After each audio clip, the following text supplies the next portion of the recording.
आपके साथ मुस्कान शास्त्री। आरजेडी का 10 सर्कुलर रोड ठीक वही हैसियत रखता है जो कांग्रेस का 10 जनपद रखता है। वहां तमाम नेता आते हैं, कार्यकर्ता आते हैं, सारी मीटिंग्स वही होती हैं और अब उसी आवास को, राबड़ी देवी के उसी आवास को खाली करने का नोटिस दे दिया गया है। पर इसको लेकर आरजेडी ने माइंडसेट अपनी क्लियर कर ली है। आरजेडी ने साफ कहा है कि ये जो बंगला है वो खाली नहीं होगा, ये जो आवास है हम खाली नहीं करेंगे। इसको लेकर मंगनी लाल मंडल आरजेडी के वरिष्ठ नेता हैं, उन्होंने क्या कुछ कहा है पहले वो सुनते हैं। तो नरेंद्र मोदी या भारतीय जनता पार्टी का विश्वास हासिल करने के लिए, क्योंकि पुलिस डिपार्टमेंट, गृह विभाग ले लिया बीजेपी ने, तो ले लिया है तो कहीं चूक समझते हैं कि कहीं हमसे चूक हुई है, तो मोदी जी का और भारतीय जनता पार्टी का और आरएसएस का विश्वास हम कैसे जीतेंगे, इसलिए लालू जी या लालू जी के परिवार को, राबड़ी जी के परिवार को अपमानित करें, ये ईर्ष्यावश है, वे द्वेषवश है। क्या कोर्ट में जाएंगे या क्या कुछ जो कुछ करना होगा किया जाएगा, लेकिन डेरा नहीं खाली किया जाएगा। डेरा खाली नहीं, जो करना हो करे। तो सुना आपने, आरजेडी का माइंडसेट इस बात से क्लियर लग रहा है कि ये कुछ भी कर लीजिए, ये आवास खाली नहीं होगा। अब चर्चा इसी पर करेंगे। चर्चा के लिए हमारे साथ मौजूद है हमारे सहयोगी डॉक्टर संजीव त्रिवेदी। बहुत स्वागत है आपका। आरजेडी का माइंडसेट बड़ा क्लियर लग रहा है कि आप कुछ भी कर लीजिए, हम बंगला खाली नहीं करेंगे। 20 साल तक क्यों नहीं, 20 साल तक अभी तक चलता आया है, लेकिन उससे पहले कभी ये नोटिस नहीं आया और अब अचानक बंगला खाली करने की नोटिस क्यों दिया गया?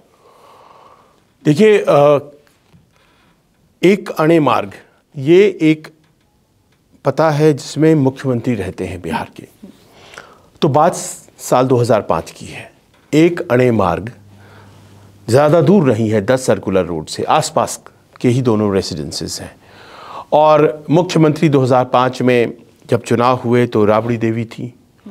उस वक्त जब नतीजे आए और मुख्यमंत्री नीतीश कुमार बने तो बंगला तो खाली किया जाना चाहिए था, क्योंकि मुख्यमंत्री का बंगला था वो, तो जाहिर है तुरंत खाली होना चाहिए था, नए मुख्यमंत्री नीतीश कुमार उसमें जाते।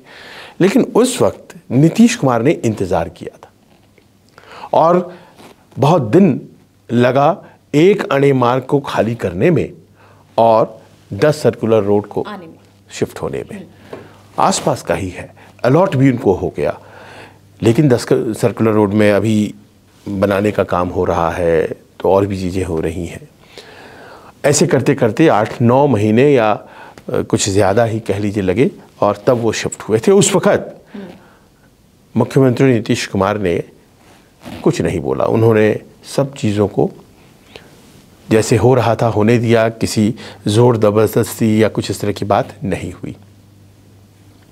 तो उस परिप्रेक्ष्य से अगर आप देखें तो आप पाएंगे कि अभी की ये जो डेवलपमेंट है ये ज़रा अलग तो है, ज़रा बदला हुआ मिजाज नीतीश कुमार का, और आखिरकार वही है सरकार के मुखिया, तो माना तो यही जाएगा कि जो आदेश निकला है ये तो उन्हीं के ज़रिए निकला है।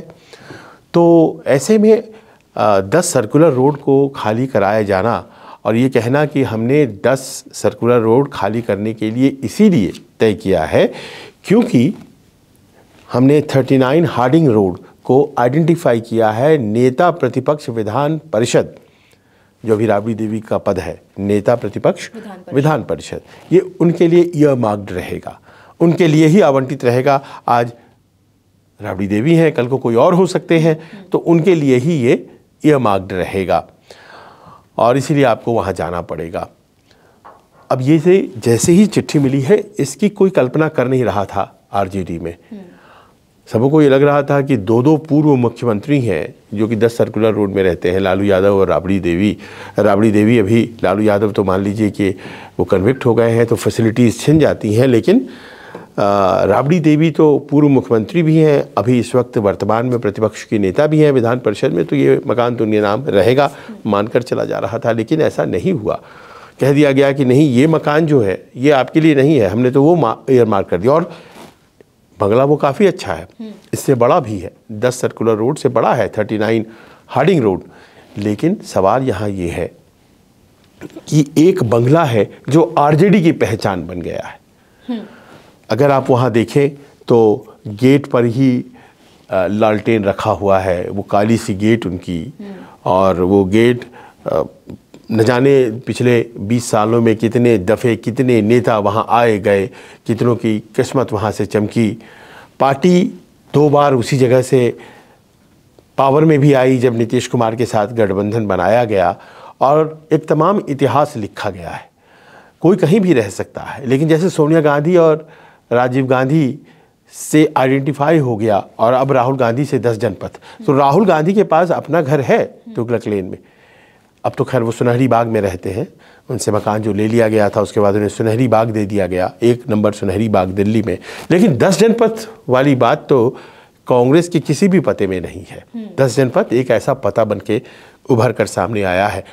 वही हैसियत बिहार में आरजेडी के लोगों के लिए वो रखता था। तो ये जो बदला हुआ मिजाज है, ये क्या नीतीश कुमार का मिजाज है? क्योंकि नीतीश कुमार का मिजाज अगर ऐसा होता तो वो 20 साल पहले भी दिखता। सवाल वही है कि 20 साल के बीच में कभी कितनी बार नीतीश कुमार जीते? 10वीं बार उन्होंने सीएम पद की शपथ ली, 9वीं बार में भी वो बने थे, पर 9वीं बार वाले में भी ये नोटिस उन्होंने आरजेडी को नहीं दिया। लेकिन इस बार क्यों और किस लिए? अब यहीं पे बात आती है कि क्या ये जो निर्णय है ये सिर्फ नीतीश कुमार का है, या फिर आज की तारीख में भारतीय जनता पार्टी जिस मजबूती के साथ बिहार की राजनीति में जमी है, क्या ये फैसले उसकी तरफ से लिए जा रहे हैं? क्या नीतीश कुमार पर दबाव बनाया जा रहा है इन सब फैसलों को लेने के लिए? इस तरह की जो बातें हैं, हकीकत है, इस पर भी बहुत लोग मंथन कर रहे हैं। उन्हें ये लग रहा है कि अपने फैसले शायद वो ले नहीं पा रहे हैं, या फिर क्योंकि देखिए ये जो मंत्रालय फैसला लेगा, ये भवन निर्माण मंत्रालय, तो भवन निर्माण मंत्रालय को फैसला लेना है। वो भवन निर्माण मंत्रालय किसके अंदर आता है? विजय चौधरी के अंदर आता है, जो कि साथ साथ हमेशा नीतीश कुमार के चलते रहते हैं, आपने भी देखा होगा। यानी कि जनता दल यूनाइटेड के पास ही मंत्रालय है। भारतीय जनता पार्टी के ऊपर दोष नहीं है कि उनके मंत्रालय यानी कि उनके मंत्री के अंदर आने वाले मंत्रालय से ये आदेश निकला है, जी नहीं। ये तो जेडीयू के कोटे के अंदर आने वाले मंत्रालय के मंत्री का ये फैसला है, और वो भी बड़े पुराने नेता हैं, तो अभी फैसला ले रहे हैं। तो लोगों का कहना है कि भारतीय जनता पार्टी बहुत प्रभावशाली हो गई है और वो अपने तरीके से चीज़ों को तय कर रही है। और अगर आप मेरिट में जाएं तो इस फैसले में कहीं कोई गलती नहीं है जिस तरह से इस फैसले को लिया गया है। और देखिए गिरिराज सिंह क्या कहते हैं। देखिए, एक गांव की कहावत है, जोर जड़ जाता है ऐंठन नहीं जाता। क्या बंगला किसी व्यक्ति को मिलता है या एमएलए, मिनिस्टर, एमएलसी, बिहार में उन्हीं को मिलता है। विपक्ष के नेता, मुख्यमंत्री, उप मुख्यमंत्री, वो एक संवैधानिक व्यवस्था है। इस पर मुझे लगता है जिद करना उचित। गिरिराज सिंह की बातों में स्पष्ट है ना कि, या भारतीय जनता पार्टी के दूसरे नेताओं की बातों में ये स्पष्ट है कि कोई भी सरकारी बंगला किसी की बपौती तो होता नहीं है। आप उसमें 5 साल रह सकते हैं, 25 साल रह सकते हैं, अंततोगत्वा आपको वो खाली करना पड़ता है। पर हकीकत ये है कि कई दफ़े बंगला जो है पूरी राजनीति को तय कर देता है, लोगों की ज़िंदगी की। मैं जानता हूँ ऐसे बहुत से नेता हैं, शरद यादव अब इस दुनिया में नहीं रहे, लेकिन उस एक बंगले को जिसमें वो रहते थे 25 तुगलक रोड, करीब 20-25 साल रहे वो उसमें, उसको कायम रखने के लिए कई अलायंसेस, कई गठबंधन, कई लोगों से मित्रता, कई लोगों से लड़ाई, वो सब हुआ उनकी राजनीति में। इस तरह से और भी कई उदाहरण हैं जहाँ पर बंगला ने तय किया कि भाई हम किस तरह की राजनीति करें। क्योंकि अगर दिल्ली में मिल गया है एक जगह, अब परिवार जाना नहीं चाहता है, उसको कहाँ लेकर के जाएं, पार्टी भी यहीं से ठीक ठाक चल लेती है। मैं आपको एक और उदाहरण देता हूँ। दिल्ली में तुगलक रोड पर 12 नंबर बंगला हुआ करता था चौधरी चरण सिंह का, 12 तुगलक रोड, और वो केवल चौधरी चरण सिंह का घर ही नहीं था, बल्कि इस पूरे इलाके में जितने जाट समुदाय के लोग थे, जो उनके असली फॉलोअर्स थे, उनके लिए एक धर्मशाला की तरह था। तो वो गेट उसका कभी बंद नहीं होता था, इनफैक्ट गेट निकलवा दिया गया था। लोग आते थे, मैदान में घास पर लेट जाते थे, वहाँ पर खाना बनने का इंतज़ाम हमेशा रहता था, नहीं मिलता था तो अपने साथ जो लेकर के आते थे वही आपस में बांट के खाते थे। चौधरी चरण सिंह से मिलना हो नहीं मिलना हो, लेकिन दिल्ली आए हैं तो फिर ये हमारा अपना ठिकाना है भाई। उसी परंपरा को उनके बेटे अजीत सिंह ने भी जारी रखा और उसके बाद जयंत चौधरी जारी रखते, लेकिन उसके बीच वो चुनाव हार गए, बंगला छिन गया और वो छिन गया हाथ से। तो आज की तारीख में आप 12 तुगलक लेन को उस तरह से आप नहीं पहचान पाते हैं कि क्या ये RLD का है ऑफिस। जी नहीं, वो नहीं है। और कहाँ है अब नई जगह हम लोग जानते नहीं हैं। आज मेरे से पूछेगा आउटराइट कि कौन सी जगह पे अब दफ्तर है, जैसे पहले RLD का हुआ करता था, मैं नहीं बता पाऊँगा। तो ये कुछ पते होते हैं जो कुछ पार्टियों से, कुछ व्यक्तियों से आइडेंटिफाई हो जाते हैं। ठीक वही बिहार में 10 सर्कुलर रोड है। अब 10 सर्कुलर रोड में हटाया जाना कानूनन गलत नहीं हो सकता है, कानूनन सही है कि कोई भी व्यक्ति कहीं भी रह सकता है और किसी को अपना मान लेना लोकतंत्र में ये अनुचित भी है। लेकिन वहीं दूसरी तरफ लोग बाग ये कह रहे हैं कि इतनी शुचिता की राजनीति तो होनी चाहिए, एक दूसरे के प्रति इतना भाव तो होना ही चाहिए कि हार में या जीत में हम दोनों राजनीतिज्ञ हैं और हम दोनों के बीच कटुता जो है वो इतनी चरम नहीं होनी चाहिए। पर ये पुरानी राजनीति की बात है, जहाँ जनता दल यूनाइटेड और राष्ट्रीय जनता दल मेन प्लेयर्स थे, अभी Bharatiya Janata party main player है। कैसे? देखिए, उनके पास गृह मंत्रालय है आज की तारीख में और उन्होंने अपनी कार्य योजना बना दी है। बुलडोजर का कार्यक्रम, एंटी रोमियो स्क्वाड जैसे यूपी में होता है। तो ये सब फैसले नीतीश कुमार ने तो कभी नहीं लिए, तो नए फैसले लिए जाएंगे।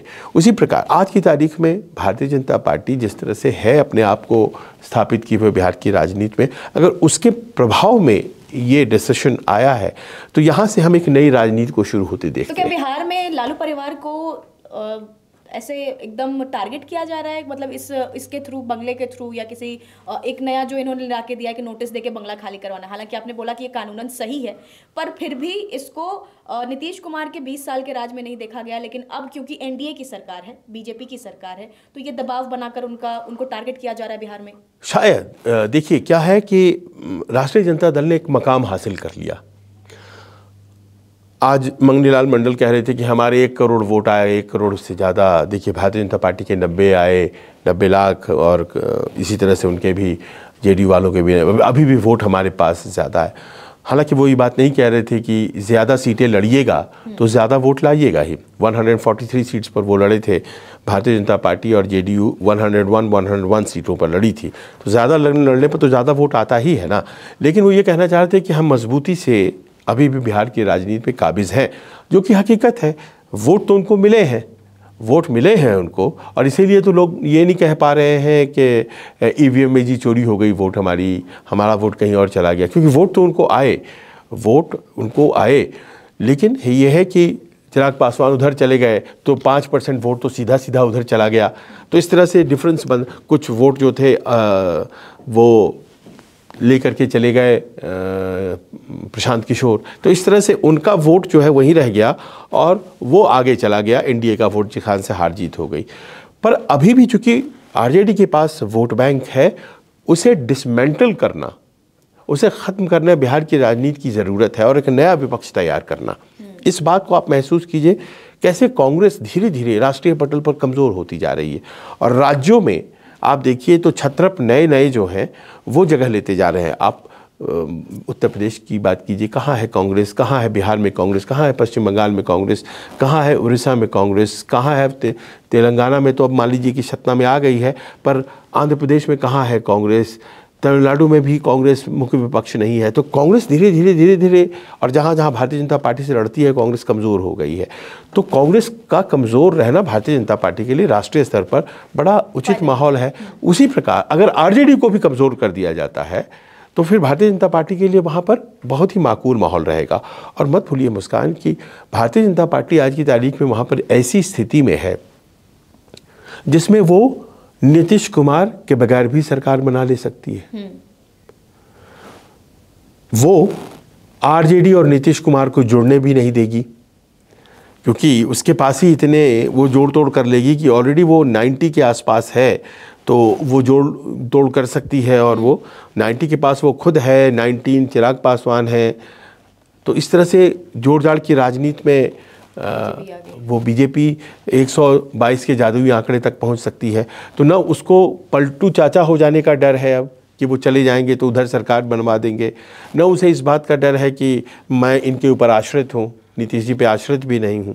तो अब वो अपने तरीके से राजनीति करेगी। और आरजेडी इसको अगर सिर्फ और सिर्फ बंगला खाली कराने का मसला समझ रही है तो ये बड़ी भूल है उनकी। यहाँ से तो शुरुआत होती है उस नई राजनीति की जो भारतीय जनता पार्टी करेगी। खत्म करने की तैयारी, अस्तित्व खत्म करें, उनकी जो पहचान है उसको इरोड किया जाए, पॉलिटिकली ये करने की कोशिश हो रही है। पर ये नीतीश कुमार के चेहरे पर क्यों खेला जा रहा है, उनके पावर पे क्यों खेला जा रहा है? डायरेक्ट क्यों नहीं बिहार में इस तरीके से? तो बिहार की सत्ता आज की तारीख में तो नीतीश कुमार के हाथ में है और नीतीश कुमार बाहर आकर कह भी तो नहीं रहे हैं। पर पावर बीजेपी की चल रही है। हाँ, पावर तो चलेगी ही, क्योंकि अप्रासंगिक, जैसा कि मैंने आपसे पहले भी बात की थी कि सबसे ज़्यादा एमएलएज ला करके भी इस बार सबसे अप्रासंगिक है जेडीयू। बिल्कुल, उसके बगैर सरकार बना सकती है भारतीय जनता पार्टी, उसे उधर जाने नहीं दिया जाएगा।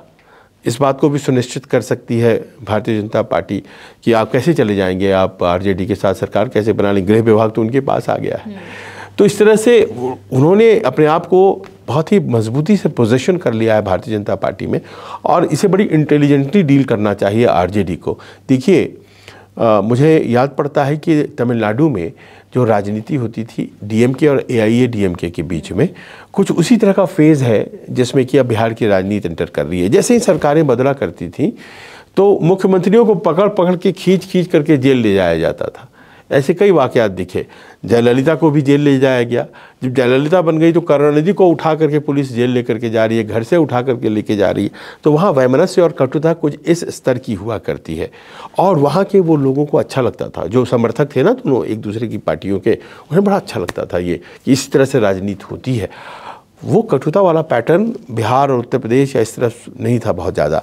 हमने पिछली दफ़ा देखा था जब वो मकान खाली करवाया गया था अखिलेश यादव का, तो उस वक्त ये बात भारतीय जनता पार्टी की तरफ से आई थी ना, टोटी चोरी हो गई, नल चोरी हो गए। तो भारतीय जनता पार्टी की जो राजनीति है उसका ये हिस्सा है। आपको वो ये बता देगी कि आप दरअसल बंगले के लिए राजनीति करते हैं। एक घर छूट रहा है तो त्राहिमाम कर रहे हैं, है ना।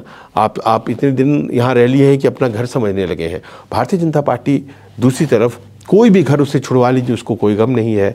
ऐसा नहीं है कि कोई भी जिद करता है कि नहीं होने के लिए। तो फिर प्रश्न उठाए जा सकते हैं कि लाल कृष्ण आडवाणी और मुरली मनोहर जोशी वो तो आज किसी राजनीतिक पद पर नहीं है, फिर भी सरकारी बंगलों में रह रहे हैं, तो क्या बात है।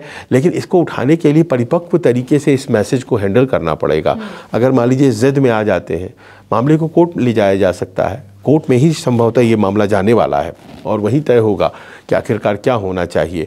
पर प्रश्न ये है कि एक बहुत मैच्योर हैंडलिंग की ज़रूरत है, क्योंकि अगर इस तरह से होगा तो फिर जाहिर है कि इससे आरजेडी को नुकसान होगा, क्योंकि कानूनन और नैतिक रूप से बहुत ज़्यादा गलत आप भारतीय जनता पार्टी को इसमें ठहरा नहीं सकते हैं। और बार बार जो आरोप लगाती है ना आरजेडी के ऊपर भारतीय जनता पार्टी के, आप दरअसल ये वंशवाद और परिवारवाद और अपने लिए फ़ायदे जुगाड़ने की कोशिश में रहते हैं।